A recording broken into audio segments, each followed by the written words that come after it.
Hello everyone, ఎలా ఉన్నారు? Welcome to my YouTube channel working balm kitchen. ఈరోజు ఈ వీడియోలో మనం చేయబోయే రెసిపీ క్యాబేజ్ పకోడా.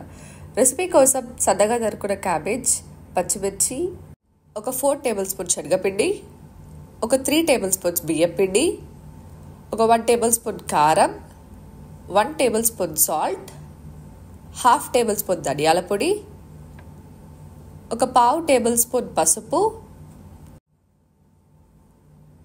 ఒక 1.5 టేబుల్ స్పూన్ అల్లం వెల్లుల్లి పేస్ట్, ఒక హాఫ్ టేబుల్ స్పూన్ జీలకర్ర, ఒక పావు టేబుల్ స్పూన్ వంట సోడా వేసుకొని కలుపుకోండి. ఇది కలపడానికి క్యాబేజ్లో ఉన్న వాటరే సరిపోతాయి. అవసరం అనిపిస్తే ఒక 1-2 టేబుల్ స్పూన్స్ యాడ్ చేసుకోవచ్చు. కొద్దిగా వేడి నూనె యాడ్ చేసి మరొకసారి కలుపుకోండి. తరువాత వేడి నూనెలో వేసి ఒకవైపు నుండి మరొక వైపు తిప్పుతూ గోల్డెన్ బ్రౌన్ కలర్ వచ్చేదాకా కాల్చుకోండి.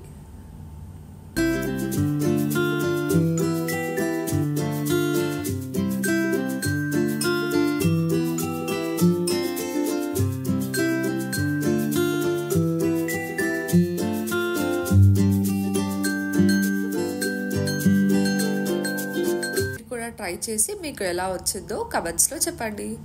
Please like, share and subscribe.